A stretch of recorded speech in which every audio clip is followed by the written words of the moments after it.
आज के लेक्चर में हम फॉर्मूला डिस्कस करेंगे from atomic and molecular physics. सबसे पहले एटॉमिक फिजिक्स में हम पढ़ते हैं बोर एटॉमिक मॉडल।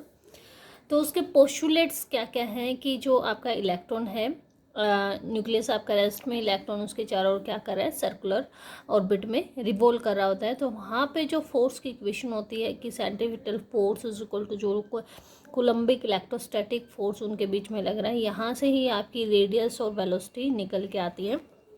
सेकेंड जो पोस्टुलेट है वो क्या कहते हैं कि इलेक्ट्रॉन सिर्फ उन्हीं ऑर्बिट में रिवॉल्व करता है जिनका angular momentum integral multiple of H cut हो।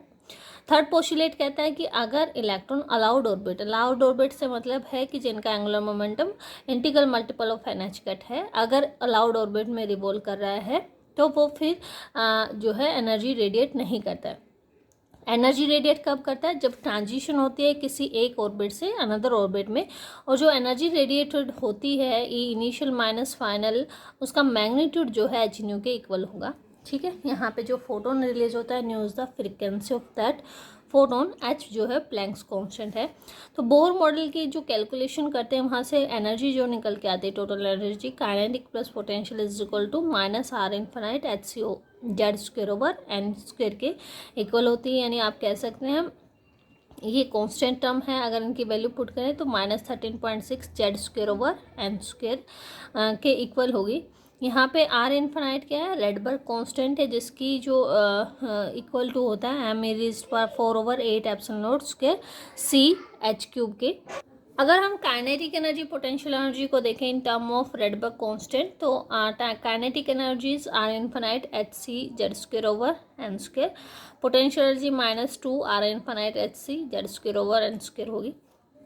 कंप्लीट एक्सप्रेशन अगर देखें तो टोटल एनर्जी का कंप्लीट एक्सप्रेशन ये होता है। यहाँ पे आपको प्रोपोर्शनलिटी याद रखनी होती है, that total energy directly proportional to m होती है, directly proportional to z square, directly proportional to ई4, inversely vary with n square. ठीक है, तो ये आपको ध्यान रखना था। रेडियस अगर निकाले है ना तो ऑर्बिट की, तो रेडियस का फॉर्मूला ये होगा। यहाँ पे भी आपको प्रोपोर्शनलिटी याद रखनी है, that radius is varying inversely with mass, inversely with Z, inversely with e square and directly proportional to n square.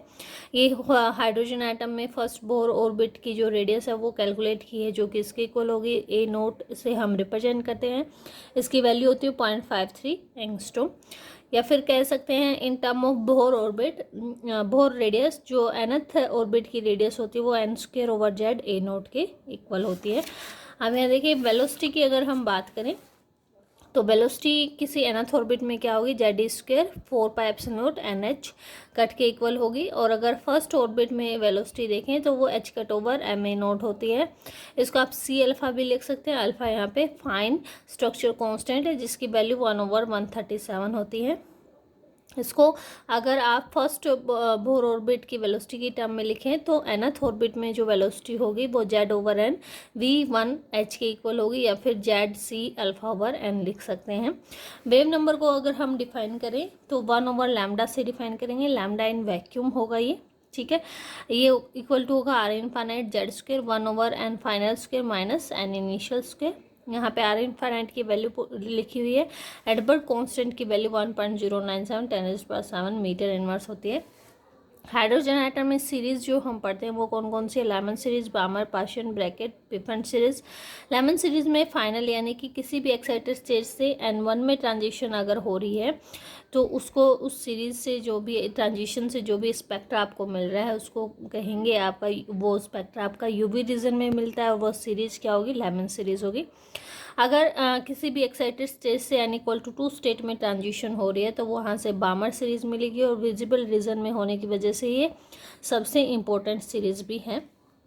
ठीक है, अगर ट्रांजिशन 3 to 2 हो रही है तो एच अल्फा लाइन बोलते हैं, 4 to 2 हो रही है तो एच बीटा लाइन, और 5 to 2 हो रही है तो एच गामा लाइन इसको बोलते हैं।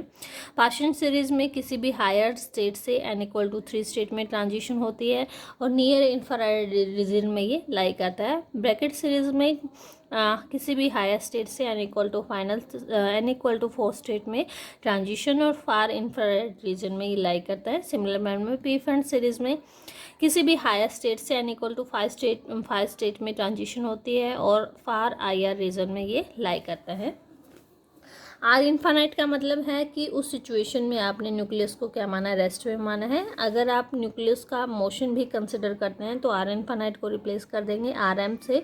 इन दोनों का रेशियो जो होता है म्यू ओवर एम के इक्वल होता है। म्यू यहाँ पे क्या है, रिड्यूस मास है। अगर एम की वैल्यू बढ़ रही है तो आर एम की वैल्यू भी यहाँ पे क्या होगी, इंक्रीज करेगी। आप देखिए कुछ ऐसे एटम्स हैं जिनमें रिड्यूस मास का कंसेप्ट हम यूज़ करेंगे और वहाँ पे देखेंगे कि energy comparable to the hydrogen atom कैसे वेरी करती है, रेडियस या वेलोसिटी कैसे वेरी करती है। जैसे कि पॉजिट्रोनियम एटम है, यानी 1 पॉजिट्रॉन जो है ट्रैप हो जाता है 1 इलेक्ट्रॉन में। तो यहाँ पे देखिए पॉजिट्रोनियम एटम का जो मास होता है, यानी mass of electron mass of positron के इक्वल है, तो रिड्यूस मास जो आ जाएगा m/2 आ जाएगा। और पीछे हमने पढ़ा था कि एनर्जी जो करती है डायरेक्टली प्रोपोर्शनल होती है मास के। तो पॉजिट्रोनियम एटम की जो एनर्जी है वो 1/2 टाइम हो जाएगी एनर्जी ऑफ हाइड्रोजन। रेडियस जो होती है डायरेक्टली प्रोपोर्शनल होती है मास के, तो रेडियस डबल हो जाएगी। वेलोसिटी पे कोई चेंज नहीं हो गया क्योंकि वेलोसिटी जो है मास के इंडिपेंडेंट है। यहाँ आप देखेंगे कि वेलोसिटी जो है मास पे डिपेंड नहीं करती है। लैम्डा की अगर हम बात करें तो लैम्डा जो है वो डायरेक्टली प्रोपोर्शनल होती है मास के, तो लैम्डा भी डबल हो जाएगी। ऐसे ही मेजोनिक एटम की अगर हम बात करें तो mass of muon 207 time of होता है mass of electron. Reduce mass अगर निकाले तो वो आ जाता है 186 time of mass of electron. तो सिमिलर मैनर में एनर्जी जो है 186 टाइम इंक्रीज हो जाएगी और रेडियस जो 186 टाइम डिक्रीज हो जाएगी। पायोनिक एटम की बात करें तो उसमें जो पायोन्स होते हैं, पायोन का मास 207 टाइम होता है मास ऑफ इलेक्ट्रॉन से। रिड्यूस मास आ जाएगा 235 टाइम मास ऑफ इलेक्ट्रॉन। तो एनर्जी इतने ही टाइम से इंक्रीज हो जाएगी और रेडियस जो है डिक्रीज हो जाएगी। नेक्स्ट देखते हैं फ्रीक्वेंसी का रिलेशन क्या होता है। फ्रीक्वेंसी होता है 1/टाइम पीरियड। टाइम पीरियड क्या है, क्योंकि सर्कुलर मोशन है तो सर्क्यूमफेरेंस 2πrn ओवर उसी ऑर्बिट की वेलोसिटी। rn vn की वैल्यू हमने पीछे लिखी है, वो वैल्यू आप यहाँ पुट कर दीजिए तो यहाँ से आपका टाइम पीरियड निकल के आ जाएगा। अगर फ्रीक्वेंसी निकालें तो फ्रीक्वेंसी आती है 2r infinite c Z square over n cube. आप कह सकते हैं फ्रीक्वेंसी डायरेक्टली प्रोपोर्शनल होती है Z square over n cube के, या जो टाइम पीरियड होता है वो n cube over Z square के डायरेक्टली प्रोपोर्शनल होता है। अगर आप n=1 के लिए निकालें फॉर हाइड्रोजन एटम, जो फ्रीक्वेंसी आएगी 2r इन्फानाइट c के इक्वल आएगी विच इज़ 6.2 10⁻15 हर्ट्ज। ठीक है। बोर मॉडल के बाद जो मॉडल आता है वो होता है समरफेल्ड मॉडल। उसकी जो इक्वेशन है वो B/A=K/n है, या फिर n को आप nr+k भी लिख सकते हैं। B यहाँ पे सेमी माइनर एक्सिस है एलिप्स की, A सेमी मेजर एक्सिस है। इन्होंने क्या कहा कि जो आपके ऑर्बिट हैं वो सर्कुलर के साथ साथ इलिप्टिकल भी पॉसिबल है। तो यहाँ पे k जो है एंगुलर क्वांटम नंबर है, इसकी पॉसिबल वैल्यू 1 2 3 है। k 0 नहीं हो सकता है क्योंकि k 0 अगर हो गया तो यहाँ पे b क्या हो जाएगा, 0 हो जाएगा, यानी इलिप्स बनेगा नहीं, वो स्ट्रेट लाइन हो जाएगी। ठीक है। nr रेडियल क्वांटम नंबर है, इसकी वैल्यू 0 1 2 3 हो सकती है। n जो है टोटल क्वांटम नंबर है, it can be 1 2 3 and so on. जैसे कि यहाँ पे पॉसिबिलिटी दिखाएगी कैसे आप निकालेंगे कि कितने ऑर्बिट पॉसिबल हैं। जैसे आपने n को 2 रखा तो k की वैल्यू 2 हो सकती है, k की वैल्यू क्या हो सकती है, 1 भी हो सकती है। nr की वैल्यू 0 और 1 हो सकती है। तो अगर ये सिचुएशन है तो इक्वल टू बी होगा, यानी सर्कुलर ऑर्बिट बनेगा। ये सिचुएशन है तो वो क्या बनेगा, एलिप्टिकल ऑर्बिट बनेगा। तो यहाँ से जब इन्होंने ये कैलकुलेशन की तो उन्होंने पाया कि एनर्जी में कोई चेंज नहीं हो रहा है, कि जो हम डिफाइन करना चाहते थे कि जो फाइन स्ट्रक्चर किस वजह से आ रही है, तो ये इलिप्टिकल ऑर्बिट के कंसेप्ट से उसको आप एक्सप्लेन नहीं कर पाए। तो फिर उन्होंने रिलेटिविस्टिक अप्रोच को यूज़ किया। और अगर आप रिलेटिविस्टिक अप्रोच लेते हैं तो एनर्जी जो करेक्टेड हो जाती है बिकॉज ऑफ समरफेल्ड मॉडल, तो वो करेक्शन फार्मूला इस तरीके से आता है। इस फार्मूला पे डायरेक्ट क्वेश्चन आ जाते हैं कई बार, तो इसको क्रैम कर लेना। यहाँ पे alpha again fine structure constant है which is equal to square over h cut c। Alpha square की वैल्यू अगर याद करना चाहें तो 5.3 10⁻⁵ के इक्वल होगी। ठीक है। सिलेक्शन रूल क्या कहते हैं, that delta l should be equal to +-1। L और के में रिलेशन ये होता है k = l+1, या फिर आप कह सकते हैं डेल्टा k = +-1। समरफेल्ड मॉडल के बाद जो मॉडल आता है वो होता है वेक्टर एटम मॉडल, बहुत इंपॉर्टेंट है। इसमें सबसे पहले जो दो चीज़ें आपको स्टडी करनी होती है, क्वांटम नंबर्स जो इसके साथ एसोसिएट करते हैं और स्पेस क्वांटाइजेशन। क्वांटम नंबर जो एसोसिएट करते हैं वो कौन कौन से प्रिंसिपल क्वांटम नंबर है, orbital quantum number, spin quantum number. फिर अगर आप उसी एटम को मैग्नेटिक फील्ड में रख दें तो magnetic orbital quantum number, magnetic spin quantum number, this is total quantum number या इनर क्वांटम नंबर। और मैग्नेटिक फील्ड में रखा है तो मैग्नेटिक टोटल क्वांटम नंबर या मैग्नेटिक इनर क्वांटम नंबर होगा। तो यहाँ पे देखिए कि ये जो चीज़ें हैं वो क्यों क्यों किस किस चीज़ को बता रही है। एन का मतलब है कि वो किसको बता रहा है, साइज़ को बता रहा है। जितनी ज़्यादा एन की वैल्यू होगी, जो आपका ऑर्बिट है उसका साइज़ उतना ही बड़ा होगा। एल जो है शेप को बताता है, पर्टिकुलरली शेप को बताता है।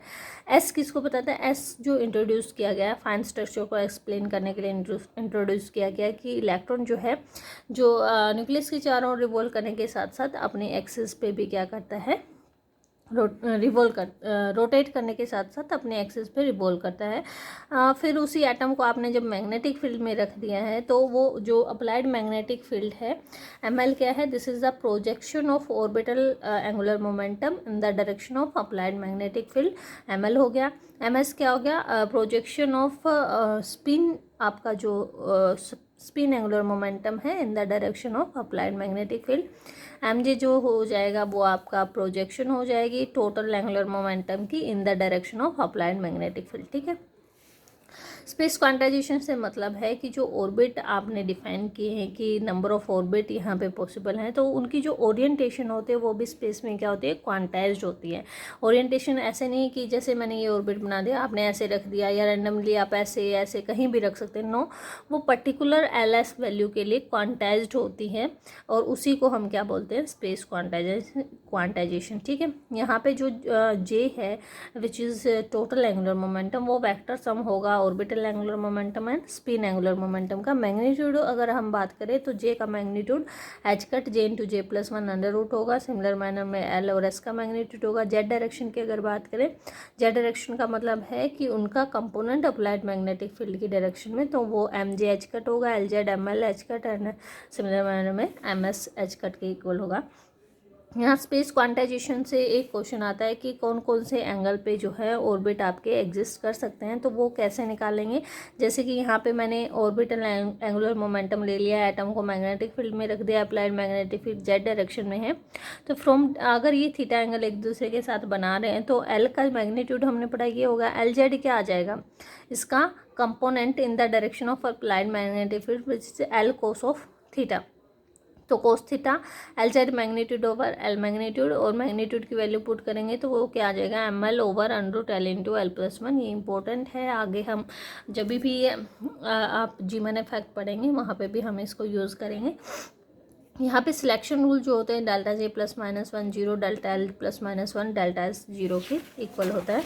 अब देखिए मैग्नेटिक डायपोल मोमेंट कैसे हम डिफाइन करते हैं। Magnetic dipole orbital magnetic dipole moment जो होती है माइनस जी एल, ये टर्म एल होती है। जी एल यहाँ पे ऑर्बिटल जी फैक्टर है। अगर आप इनके रेशियो की बात करें तो वो कॉन्स्टेंट होता है जिसको गैरो मैग्नेटिक रेशियो भी बोलते हैं, ई ओवर टू एम के इक्वल होता है।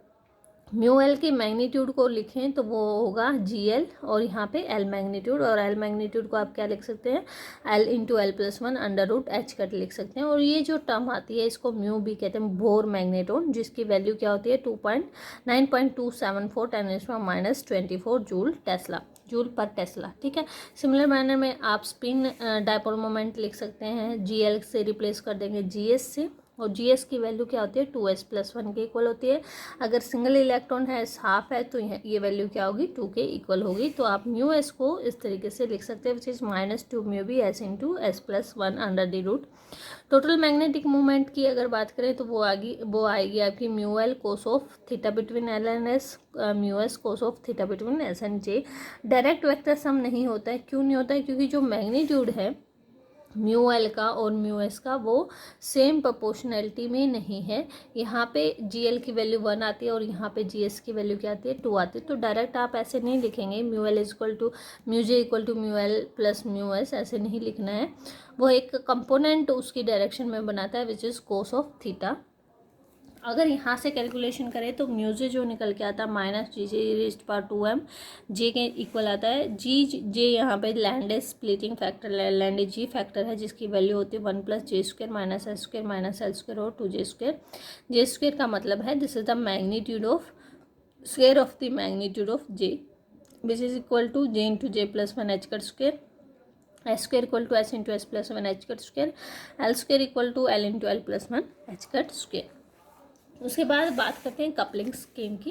तो मेनली 2 टाइप की कपलिंग स्कीम हम पढ़ेंगे, एलएस कपलिंग और जीजे कपलिंग। एलएस कपलिंग जो एप्लीकेबल होती है n <= 3 के लिए एप्लीकेबल होती है। इसमें क्या होता है कि मान लो दो इलेक्ट्रॉन का एग्जांपल मैं लेके चल रही हूँ।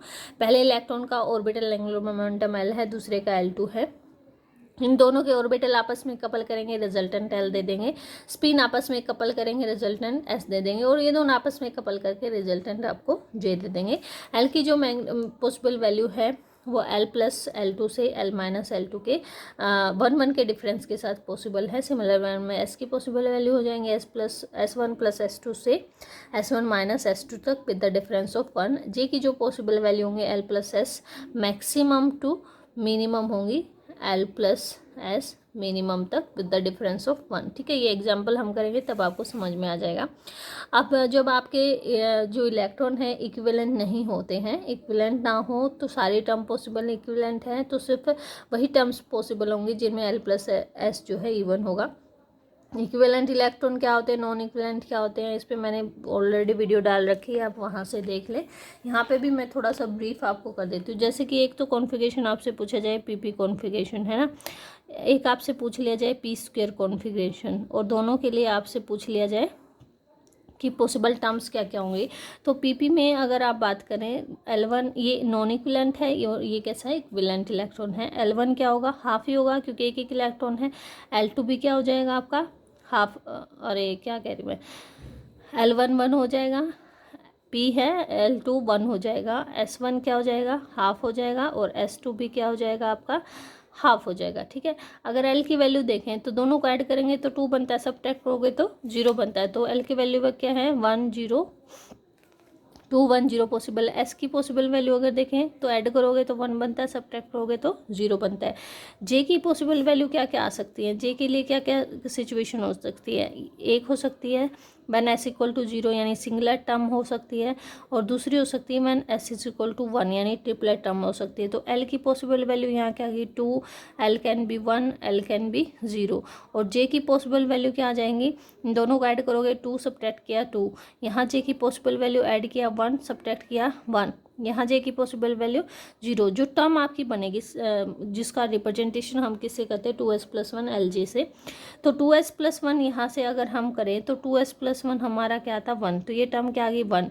L कोरस्पॉन्डिंग टू 2 क्या आती है आपके, L0 S होता है, ये P ये D 1 D और J 2 टर्म आ गई, और ये क्या आ गया 1 P1, ये टर्म 1s 0, इस तरीके से आगे। सिमिलर मैन में s = 1 है तो L2 हो सकता है, L can be 1, L can be 0। Possible value of J क्या होंगे, दोनों को ऐड करो 3 बनता है, सब्ट्रैक्ट किया तो 1 3 2 1 1 1 के डिफरेंस के साथ लिखना है।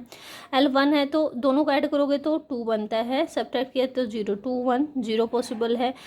इसमें J की वैल्यू पॉसिबल है 1, तो टर्म जो आपकी बन जाती है यहाँ पे, इसकी मल्टीप्लिसिटी अगर आप चेक करें 2s + 1 क्या आता है 3 आ जाएगा।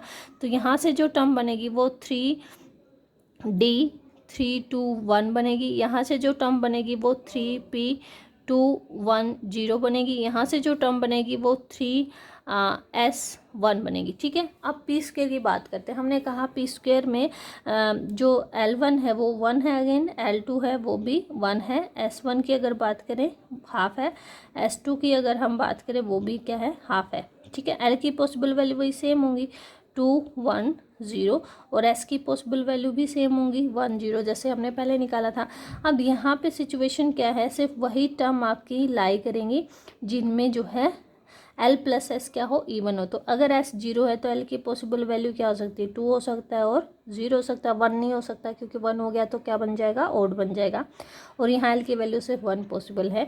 तो यहाँ से देखिए J की वैल्यू क्या आ जाएगी आपकी 2 ही आ जाएगी, और टर्म क्या आ जाएगी 1D 2, यहाँ जे की वैल्यू क्या आ जाएगी 0 और टर्म क्या आ जाएगी आपकी 1s0, यहाँ जे की वैल्यू क्या आ जाएगी 210 और टर्म क्या आ जाएगी आपकी 3p210। तो आप देख सकते हैं कि नॉन इक्विवेलेंट के कंपैरिजन में इक्विवेलेंट पे जो टर्म्स हो जाती है वो हाफ हो जाती है, ठीक है। तो यहाँ से आपको आइडिया आ जाएगा कि कैसे आप निकाल सकते हैं। सिमिलर मैनर में डी डी और डी स्क्वायर के लिए आप निकाल सकते हैं।